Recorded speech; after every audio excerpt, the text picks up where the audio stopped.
Yesterday, the Holmes County Sheriff's Department reported the drowning of 19-year-old Devin Deshawn Reynolds. The Boys and Girls Club of Southeast Alabama is the perfect place to be for the summer, right? We are Boys and Girls Club!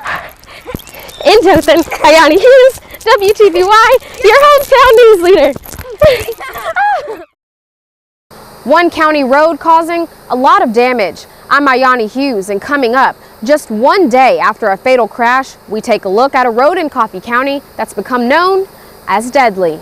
Police tell us that the trio did not return from their fishing trip on Wednesday, but all three men have been found. Summer temperatures are at their highest, and with the humidity, it feels even hotter. But Rehoboth High School band director says he did everything he could to ensure there were no heat-related illnesses or injuries during band camp. These aren't just your ordinary bathroom stalls. They're painted with inspirational messages to hopefully be the positive light in a moment of darkness. People who knew him say Riley was a special kid, not only in the classroom, but on the field as well. And I'm sure you're wondering how it works. Well, as soon as you find a bike, you take your phone, scan the QR code, the bike unlocks, and you're ready to go. One of the most popular myths is that using your AC is one of the quickest ways to burn your gas. Local technicians say that myth is busted. What was an active shooter situation in Panama City? I'm Iyani Hughes, and coming up, what we know so far, and a neighbor speaks out on her experience. She was once an award-winning player. Some even called her the Dothan legend, but now she's a wife, a mom, and a mentor dedicated to giving back. Global trade rifts all across the world, but could this potentially affect the Wiregrass? There are many pieces to the puzzle that make up the Westgate Tennis Center, but according to the staff, that puzzle wouldn't be complete without Carol. She takes care of everything. The new law prohibits drivers from having their phone or any standalone device in their hand or touching any part of their body while operating a motor vehicle. Hope is to be able to use that money and give the fire department a 24-hour, 7-day-a-week staff to provide more efficient and effective responses.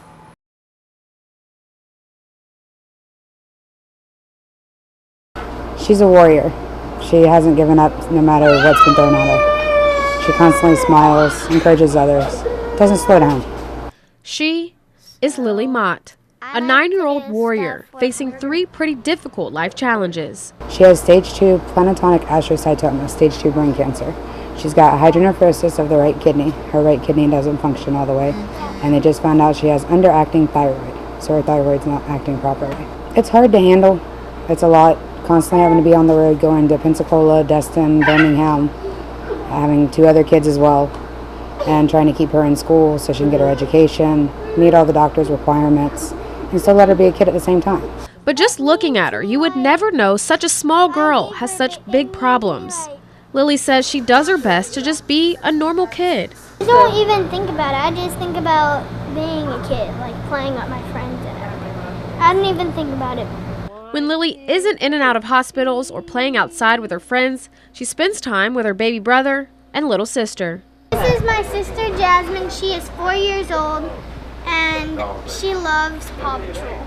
And colors in her coloring books.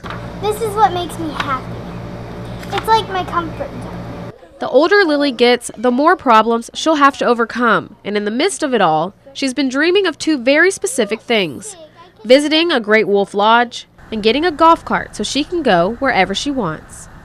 It's like the very best thing I want to do ever. Seriously, I've been wanting to go to Great Wolf Lodge for like ever.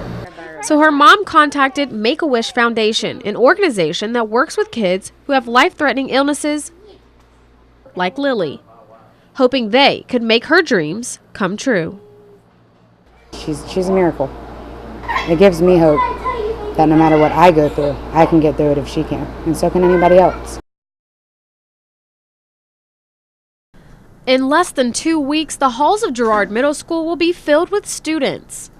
Many looking forward to being back with their friends, but for some, middle school can be hard between puberty, bullying, and struggles with self-esteem. You know, a lot of kids face a lot of not so positive words at home, and so when they arrive here, it's kind of like a safe place. As teachers prepare for a new school year, they hope to turn those negatives into positives.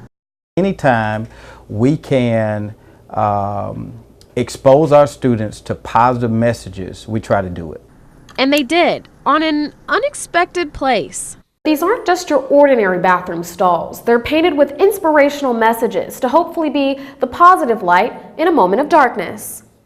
You are amazing. You are brave. You are strong. Aim high and dream big. Why fit in when you were born to stand out? Just a few of the newly painted messages, hoping to build the confidence in each student.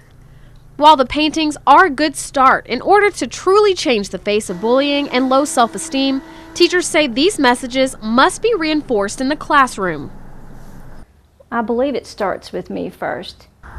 At Honeysuckle Middle School, Sharon Bennett is working hard to deter bullying. Middle school is where students are trying to find their self-worth and trying to find their identity. So as an educator, I have a no janking policy in my classroom, and I try to teach them ways, to walk away, or, if somebody says something bad, say something positive. She also painted her classroom calming colors, posted positive messages throughout the room, and makes sure to remind each student that they are special.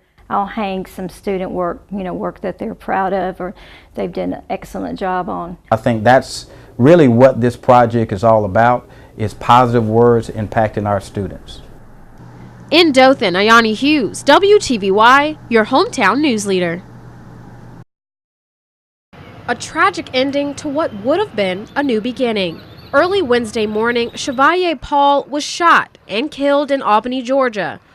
There are no words to express the heartfelt sympathy and the hurt of it all. The 45-year-old was supposed to marry Stacy Rivers this weekend in Defuniak Springs. The working man from Dothan is the son of Highlands Elementary's principal, the late Vernell Paul. She taught him moral ethics, work ethics.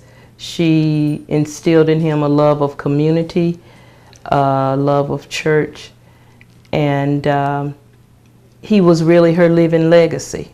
Although Chevalier was a victim of crime, he was much more than just a face of tragedy. He worked hard day to day, but his real passion, the film industry. Action. His most recent work is in the local film Tumbleton Road. His castmates say it was clear he had big dreams. I think Chevalier, like Jesse said, really wanted to be an actor more so, but he learned and taught himself to get into a lot of things, the filming business. He never gave up. He never just looked like he was self-sustainable.